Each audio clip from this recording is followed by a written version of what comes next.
O último suspiro de vida de alguém. Você já presenciou alguém dando o último suspiro de vida, então falecendo? Tristemente, eu presenciei o último suspiro do meu próprio pai em 5 de março de 2022, quando, de mão dada com ele, ele deu o último suspiro de vida e estava para sempre com o Senhor, a alma dele para sempre com o Senhor, porque ele era um crente em Cristo Jesus, alcançado pela graça. Mas é impactante você ver o último suspiro de vida de alguém, ainda mais de alguém que você tanto ama. Mas não é sobre esse último suspiro que eu quero falar. Eu quero falar sobre o último suspiro de vida de Jesus nesta terra, na cruz, quando lá em Mateus 27:50 nós lemos que ele entregou o seu espírito. O que significa o último suspiro de vida de Jesus? Você já pensou nisso? Você já pensou que o último suspiro de vida de Jesus tem total importância e significado para as nossas vidas hoje? Olha só o que J.C. Ryle diz sobre isso, que o último suspiro de vida de Jesus tem profunda significação quando nós lemos que ele entregou a vida dele por nós. Nunca houve um último suspiro de tão tremenda importância quanto o de Jesus. Nunca houve um evento do qual tanta coisa dependesse. Os soldados romanos e a multidão espalhada ao redor da cruz nada viram de extraordinário. Eles somente viram uma pessoa morrendo como outra qualquer, no sofrimento e na agonia da morte da cruz.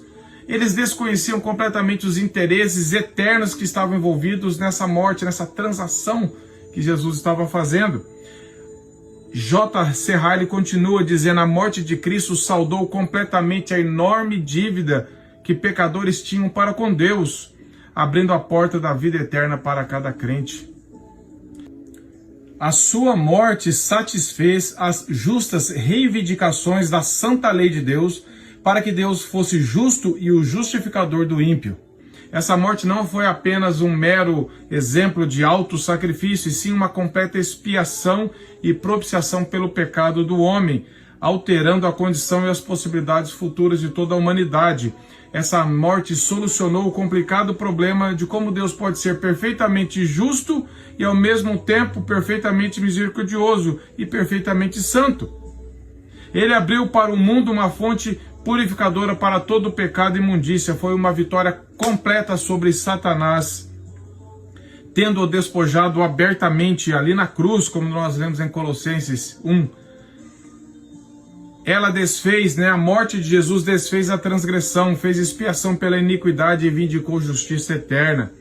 Ela demonstrou a pecaminosidade do pecado pelo fato de ter necessário um sacrifício tão grande para expiá-lo. Demonstrou o amor de Deus por pecadores, pelo fato de ele ter enviado seu próprio Filho para fazer a expiação. De fato, nunca houve nem poderia haver uma morte igual como a morte de Jesus Cristo. Não admira, portanto, que a terra tremesse quando Jesus morreu em nosso lugar sobre a cruz maldita.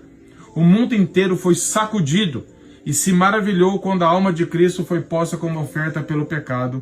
E ele cita Isaías 53:10, fecha aspas. Observemos que a morte de Cristo foi a morte substitutiva. Ele morreu a morte que nós merecíamos.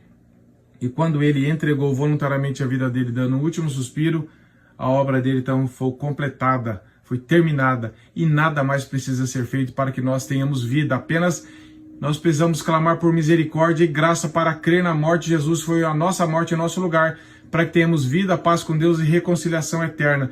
Que Deus se revele a você, alcance a sua vida, te dê fé para crer nisso.